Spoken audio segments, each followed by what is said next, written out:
Hello student, welcome to जीसे classes. तो बेटा आज बढ़ते हैं हम नए लेक्चर की ओर।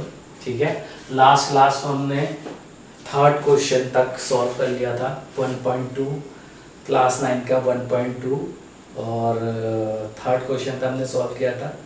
आज हम चौथे क्वेश्चन की तरफ बढ़ते हैं। ठीक है, चौथे क्वेश्चन की तरफ बढ़ते हैं। जिन्होंने लेक्चर इससे भी पहले वाले लेक्चर भी देखे हैं वो पूरा पहले लेक्चर को फॉलो अप करें, फिर नेक्स्ट लेक्चर की तरफ बढ़े। ठीक है ना, क्योंकि अगर पुराने लेक्चर में देखोगे तो क्वेश्चन समझ नहीं आएंगे। ठीक है, तो आज बढ़ते हैं नए क्वेश्चन की तरफ। ठीक है, यह है एक्सरसाइज 1.2 क्लास 9 का फोर्थ का क्वेश्चन है। Ryan's room door leads from the dining room which was the length 18 feet and width 15 feet. The length of the dining room extends from point P to point A. Sketch the dining room and mark the coordinate of its corner. देखो ये जो है question बहुत ही simple है। देखो मैं समझाता हूँ। देख कह रहा है कि रियांस रूम डोर, जो रियांस का रूम है। अब देखो ये क्वेश्चन कहाँ से लिया है, फिर से बता रहा हूँ, एक्सरसाइज 1.2 का फोर्थ क्वेश्चन क्लास 9 का। ठीक है ना, फोर्थ का पहला पार्ट देख रहे हैं। रियान का जो रूम है वो डाइनिंग रूम से खुलता है। ठीक है ना, रियान का जो रूम है leads from the dining room, उसका रूम कहाँ से खुलता है, डाइनिंग रूम से खुलता है। विच वॉज द लेंथ, मतलब उसकी जो लेंथ दे रखी है 18 फीट दे रखी है जो उसके डाइनिंग रूम की, और उसकी विड्थ हमें कितनी दी है, 15 फीट दी है। ठीक है ना, तो कह रहा है कि extend from P two point P two point A। देखो आपकी एनसीईआरटी की बुक में पूरा जो पहला डायग्राम है उसी के बेसिस से सारे क्वेश्चन दिए हुए, तो उस वाले फिगर को अच्छे से देखो। ठीक है, तो उसमें दे रखा है, देखो ये दे रखा है P पॉइंट और ये दे रखा है A पॉइंट। P पॉइंट पे कोऑर्डिनेट हमने पहले भी निकाल चुके हैं, वो है -6,0, और A कोऑर्डिनेट, A पॉइंट पे कोऑर्डिनेट है कितना दे रखा है, हाँ 15 फीट है ना, तो 15,0। ठीक है ना, नहीं 18 फीट की तरफ है तो ये 12 हुआ है ना, 12,0। ठीक है ना, ये कोऑर्डिनेट कहाँ से आए बेटा, ये कोऑर्डिनेट आपके डायग्राम आपके फिगर पर दे रखे हैं। ठीक है, आप देख सकते हैं। अब हमें पूछ कर रहा है mark the coordinate of its corner. Corner के क्या करेंगे हम लोग, क्या कोऑर्डिनेट्स बनाएंगे। देखो सिंपल से कह रहा है रियांस का रूम क्या होता है, उसके डाइनिंग रूम, रियांस का जो डोर है, रियांस का रूम का डोर जो है वो डाइनिंग रूम में खुलता है, और डाइनिंग रूम में हमें दे रखा है कि डाइनिंग रूम में हमें क्या दे रखा है, डाइनिंग रूम की हमें लेंथ दे रखी है और विड्थ दे रखी है डाइनिंग रूम की, और हमें बोला है उसके जो 4 कॉर्नर होंगे उसके कोऑर्डिनेट्स को निकालिए। ठीक है ना, तो सिंपल सा क्वेश्चन है। देखो P और A तक जाता है उसके रूट की लेंथ है, और विड्थ कितनी है, 15 फीट है। देखो यहाँ से यहाँ तक क्या है, इसकी लेंथ है जो कि 18 फीट है। अब ये -6 से 12 पे जाएंगे तो ये 18 फीट होगा। कैसे बेटा, देखो -6 आप काउंट भी कर सकते हैं। देखो -6, -5, -4, -3, -2, -1, फिर 0, फिर राइट के साइड पढ़ेंगे +1, +2, +3, +4, +5, +6, +7, +8, +9, +10, +11 और +12। अगर इन सब को पूरा काउंट करोगे तो कितना आएगा, 18 फीट आएगा। ठीक है, आप काउंट करके भी देख लेना ये कितना आएगा, 18 फीट आएगा। ठीक है, यहाँ तक की बात समझ आई। यानी कि जो x कोऑर्डिनेट होंगे P पॉइंट के -6,0 और इसके 12,0। अब हमें क्या करता है, चारों कोऑर्डिनेट बना दे। तो x में तो 18 फीट गया है, x में कितना एक्सटेंड हुआ, 18 फीट, और y में कितना एक्सटेंड हो रहा है, 15 फीट। y में हमें कितना एक्सटेंड होना है, 15 फीट, तो y में हम 15 फीट को एक्सटेंड कर लेते हैं। ठीक है, ये हमने y 15 फीट को कर दिया। ठीक है ना, तो इसके कोऑर्डिनेट क्या बनेंगे, x में तो ये 12 है और y में 15 है। इसके कोऑर्डिनेट क्या बनेंगे, मान लो ये पॉइंट कोई भी है, C है मान लो। ठीक है ना, ओके, और फिर यहां से कितना जाएंगे हम लोग, फिर 15 जाएंगे। ठीक है ना, यहां से हम कितना गए, 15 गए और यहाँ से हम कितना जाएंगे 18 जाएंगे, तो यहाँ से जब मैं 18 गए तो x कोऑर्डिनेट क्या होगा -6 और y कोऑर्डिनेट कितना रहा 15 रहा। तो ये डाइनिंग रूम हो गया। फिर से समझा रहा हूँ बेटे, मुझे लग रहा है समझ नहीं आया तो देखो फिर से देखो। हमने क्या कहा था बेटे, पिछले वाले लेक्चर को फिर से फॉलो करो। देखो मैंने पिछले लेक्चर में बताया था 18 फीट इंटू 15 फीट का मतलब क्या होता है बेटे, 18 फीट हमें x एक्सिस पे बढ़ना है, 15 फीट हमें y एक्सिस पे बढ़ना है या आगे की तरफ जाना है। तो हमें पता है कि P से A तक इसकी लंबाई है, लेंथ है। P से A, P के कोऑर्डिनेट हमें पहले दे चुके हैं, A के कोऑर्डिनेट हमें पता है। कैसे? क्योंकि हम यहाँ से P से -6 से 18 की तरफ आगे बढ़ रहे हैं। -6 से 18 की तरफ बढ़ेंगे तो कहाँ पहुँचेंगे 12 पे पहुँचेंगे। 12,0 इसके x कोऑर्डिनेट होंगे। हम 18 तो बढ़ चुके हैं x एक्सिस पे, अब हम कहाँ बढ़ेंगे y एक्सिस पे। कितना बढ़ेंगे 15 फीट बढ़ेंगे।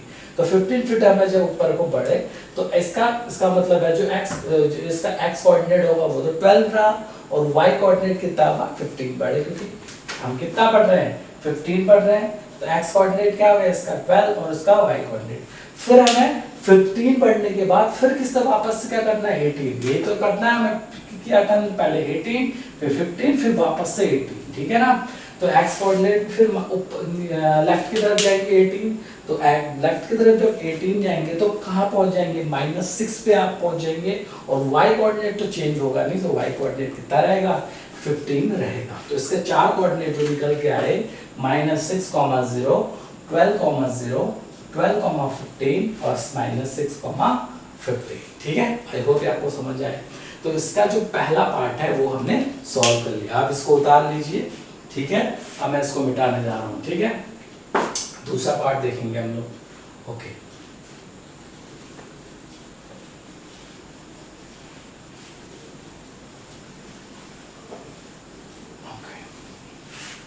अब देखो, अब दूसरा क्वेश्चन क्या कह रहा है, दूसरी का part. Place a rectangular 5 feet into 3 feet dining table precisely in the center of the dining room. Write down the coordinate of the feet of the table. देखो बहुत सिंपल सा क्वेश्चन पूछा है उन्होंने। बोल रहे हैं कि जो अभी हमने क्या बनाया, डाइनिंग रूम बनाया। इसी डाइनिंग रूम के अंदर हमें एक डाइनिंग टेबल को भी क्या प्रिसाइजली मतलब अच्छे से क्या करना है, प्लेस करना है एट इन द सेंटर। जैसे डाइनिंग रूम है, डाइनिंग रूम था, डाइनिंग रूम के बीचों बीच सेंटर पे हम लोग क्या फिट करना है, हमने इस डाइनिंग टेबल को फिट करना है। फिट क्या लगाना है, write down the coordinate of the feet. अब उसके जो फीट है, उसके जो पैर है इसके डाइनिंग टेबल के, उसके क्या निकालने हैं, कोऑर्डिनेट निकालने हैं, ठीक है। तो सिंपल सा है हमें, ठीक है ना। देखो कैसे निकालेंगे इसके सेंटर के कोऑर्डिनेट, अब देखते हैं, ठीक है ना। हमें क्या पता था कि जो डाइनिंग रूम का कोऑर्डिनेट है ये -6, 0 था और ये क्या था 12, 0 था, ठीक है ना। x कोऑर्डिनेट ऐसा था। अब हमें इस डाइनिंग टेबल के क्या है सेंटर के कोऑर्डिनेट निकालने हैं। पहले तो कैसे निकालेंगे, सेंटर पे हमें कोई चीज रखनी है। ये मान लो ये डाइनिंग रूम है, इसके सेंटर पे हमें कोई भी चीज रखनी है। तो हमें सेंटर में कोई भी चीज रखने के लिए पहले इन दोनों कॉर्नर का, जो डाइनिंग रूम के कॉर्नर का क्या निकालना पड़ेगा, एवरेज निकालना पड़ेगा। तो एवरेज हम निकाल देते हैं। एवरेज हमने बचपन से सीखा कैसे निकालते हैं, ठीक है। तो एवरेज हम निकालेंगे, समझ गए ये लोग, इसको मिटा देते हैं। तो एवरेज कैसे निकालेंगे हम, तो एवरेज निकालेंगे -6 + 12/2। ये -6 था लेफ्ट पे और राइट पे क्या था +12 था /2। इसको करेंगे सॉल्व तो कितना आएगा 6/2 विच इज 3। यानी कि जो इसका सेंटर का x एक्सिस है, सेंटर का क्या x एक्सिस है, वहां पे क्या कितना आया 3 आया। मतलब इस रूम के सेंटर में जो हम डाइनिंग टेबल रखेंगे उसका जो सेंटर निकला वो कितना निकला 3 निकला। ऐसे y एक्सिस में देखते हैं, y एक्सिस में क्या था कोऑर्डिनेट, ऊपर हमें याद है अभी 15 था, है ना। y कोऑर्डिनेट में क्या था 15 था, है ना। तो 15 प्लस ये क्या होगा 0, क्यों x कोऑर्डिनेट तो है ही नहीं इसमें, /2। तो y कोऑर्डिनेट एक्सिस में जो सेंटर निकला वो निकला 7.5। फिर से समझा रहा हूँ कैसे हुआ। देखो x एक्सिस में अभी हमने निकाला था ये -6 और यहाँ पे 12 था और ऊपर क्या था 15 था। तो यानी कि x एक्सिस पे जो सेंटर निकला वो 3 निकला और y एक्सिस पे निकला वो 7.5 निकला, क्योंकि y एक्सिस में हम 15 जाना था और वहाँ पे और ये 0 होगा, अच्छा 0 + 15 ऊपर उल्टा 0 + 15/2, क्योंकि 0 x एक्सिस है, ऊपर x एक्सिस 0 रहेगा, y एक्सिस कितना 15। यानी कि जो इसका सेंटर निकल के आया है वो कितना निकल गया है 3 और 7.5। अब इसको उतार लीजिए, आगे बढ़ जाते हैं हम लोग। तो इसके याद रखना जो एक्सिस कितनी 3 आए और 7.5, ये याद रखना आपको, ठीक है ना। तो जो इसके जो सेंटर निकल के आए, सेंटर वो क्या है 3 और 7.5। जो इसका सेंटर निकल के आया बेटा वो कितना निकल के आया 6 और 3, 7.5, ठीक है ना। अब इसमें क्या दिया है देखो फिर से, place a rectangular 5 feet into 3 feet. अब ये कितना दिया है, जिसकी लेंथ क्या दी है 5 फीट और विड्थ कितनी दी है 3 फीट। इसकी लेंथ कितनी दी है, टेबल की लेंथ दी है बेटे 5 फीट और विड्थ क्या दी है 3 फीट। लेकिन इसको अगर हमें सेंटर में रखना है तो इसका हाफ लेना पड़ेगा। देखो बेटे अगर कोई टेबल है उसको हमने किसी सेंटर पे रखना है तो वो उसका जो लंबाई और चौड़ाई में लेंथ और विड्थ दी है उसको हमें हाफ करना पड़ेगा।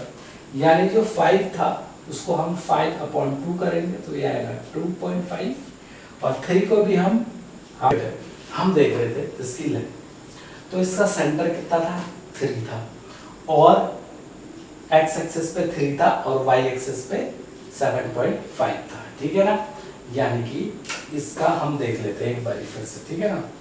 अच्छा इसकी लेंथ कितनी आई 2.5 और विड्थ कितनी आई 1.5, ठीक है।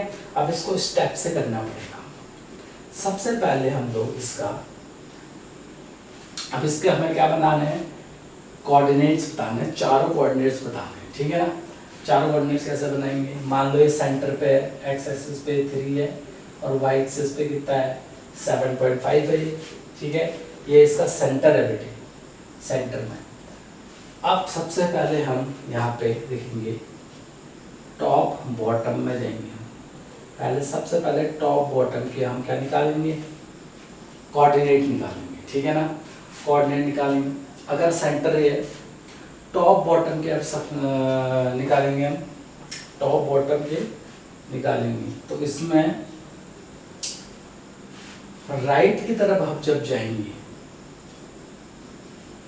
राइट की तरफ जाएंगे तो हम क्या करेंगे, राइट की तरफ जाएंगे तो 2.5 को प्लस करेंगे, लेफ्ट की तरफ जाएंगे तो 2.5 को माइनस करेंगे, ठीक है ना, टॉप बॉटम में। और टॉप अप जाएंगे तो मतलब ऊपर की तरफ जाएंगे, ऊपर पे भी अगर हम राइट की तरफ जाएंगे तो क्या करेंगे 2.5 को ऐड करेंगे और लेफ्ट की जाएंगे तो 1.5 को माइनस करेंगे। मतलब राइट पे जाने पे 2.5 को ऐड करना है, लेफ्ट पे जाने पे 2.5 को माइनस करना है। ऊपर गए तो अप भी जाएंगे, टॉप अप, ऊपर जाए, अच्छा ऊपर लिख देते हैं, अप की तरफ जाएं तो 2.5 को प्लस कर देना है और डाउन को जाएंगे तो 1.5 को माइनस कर देना है, ठीक है ना। आप ये चीज समझिए, इसके आगे बढ़ते हैं, इसको मिटा रहा हूँ, ये चीज अभी और समझ आएगी आपको कैसे करना है करके, ठीक है ना। इसको मिटा देता हूँ, ओके, यहाँ पे आपको एक्सप्लेन कर देता हूँ, ओके। अब देखो सबसे पहले हम क्या करेंगे, टॉप बॉटम पे जाते हैं, ठीक है ना, टॉप बॉटम। इसका सेंटर कितना है 3 है। अगर हम राइट की तरफ टॉप बॉटम हम लिख देते हैं, यहाँ पे लेफ्ट लिख देते हैं, चलो टॉप बॉटम में लेफ्ट की तरफ 3 से 3 अगर इसका किसी चीज का सेंटर है, खुद सोचो बेटे 3 किसी चीज का सेंटर है, लेफ्ट की तरफ जा रहे हैं, लेफ्ट की जगह कितना माइनस करना है 2.5 को माइनस करना है, तो 3 और से 2.5 माइनस करेंगे तो ये आ जाएगा 0.5, ठीक है ना। अब लेफ्ट की तरफ जा रहे हैं टॉप बॉटम पे, ठीक है।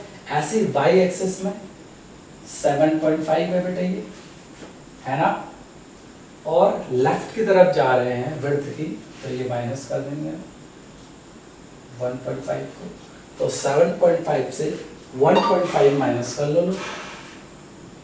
1.5 कितना होगा 6.0, तो ये हो जाएगा 6.0। यानी टॉप बॉटम के जो कोऑर्डिनेट हमें मिले वो 0.5 और 6 को थे, ठीक है ना, 0.5 और 6.0 या 6, ठीक है ना। ये हो गया टॉप बॉटम, क्या हो गया बेटे, ये टॉप बॉटम हो गया, टॉप बॉटम। अब हम जाएंगे टॉप बॉटम राइट, वो टॉप बॉटम लेफ्ट था, अब हम जाएंगे टॉप बॉटम राइट, ठीक है ना। अब सेंटर क्या है, सेंटर तो चेंज नहीं होने वाला बेटा, सेंटर तो सेम ही रहने वाला है, विच इज 3। अब हम राइट की तरफ जाएंगे तो हम प्लस करेंगे, यानी कि 3 में से 3 प्लस 2.5 करेंगे तो हो जाएगा 5.5, और यहाँ पे बॉटम में हम y एक्सिस क्या था 7.5, बॉटम में याद रखना हमेशा माइनस ही करेंगे 1.5, तो ये हो जाएगा 7.5 और ये हो जाएगा 6.5, ठीक है ना, 6 आएगा ना, सॉरी 6। तो दूसरा कोऑर्डिनेट हो गया 5.5 और 6.0 हो गया। ये था टॉप बॉटम लेफ्ट और टॉप बॉटम राइट। अब हम जाएंगे इस दूसरी तरफ जो कि होगा top up right, top up right होगा बेटा। टॉप अप राइट जाते हैं बेटे तो 3 प्लस राइट की तरफ जा रहे हैं 2.5 को ऐड कर लेंगे तो ये हो जाएगा 5.5, ठीक है ना। टॉप, हाँ ठीक है, यहाँ पे 3, अच्छा y एक्सिस में जा रहा है तो 7.5 प्लस 1.5 ये हो जाएगा 9, है ना। टॉप में हमेशा इस कोऑर्डिनेट को प्लस भी करेंगे, ठीक है। अब टॉप अप राइट हो गया, अब हम जाएंगे टॉप अप लेफ्ट ऑल्सो, ठीक है ना। लेफ्ट की तरफ जाते हैं तो 3 माइनस 2.5, 3 माइनस 2.5 का आंसर हो जाएगा 1.5, ठीक है, लेफ्ट की तरफ। और यहाँ पे जाएंगे 7.5 माइनस 1.5 तो ये हो जाएगा 6, ठीक है ना। टॉप लेफ्ट जाकर ये भी 6 हो जाएगा। लेफ्ट में जा रहे हैं ना, प्लस कर लेंगे, सॉरी टॉप में हमेशा इसको प्लस करेंगे तो ये हो जाएगा 9। समझ आई आपको बात, 3 माइनस 2 1.5, ठीक है। तो इसके कोऑर्डिनेट आपको समझ आए बेटा, पक्की बात है, ओके। गलती हो गई क्या, 0.5 3 ऐसा, ये तो 0.5 आएगा ना, ठीक है ना। तो आपको चारों कोऑर्डिनेट मिल गए, कौन कौन से टेबल के, यहाँ पे मैं बना भी लेता हूँ। ये हो गए डाइनिंग टेबल, जो पहला कोऑर्डिनेट आया वो है 5,6, दूसरा जो कोऑर्डिनेट आया वो है 5.5,6, तीसरा जो कोऑर्डिनेट आया वो आया 5.5,9, और चौथा कोऑर्डिनेट जो आया वो आया 0.5,9, ठीक है ना। ये आया आपके 4 कोऑर्डिनेट, ठीक है ना। समझ आया आपको, अच्छे से समझ आया।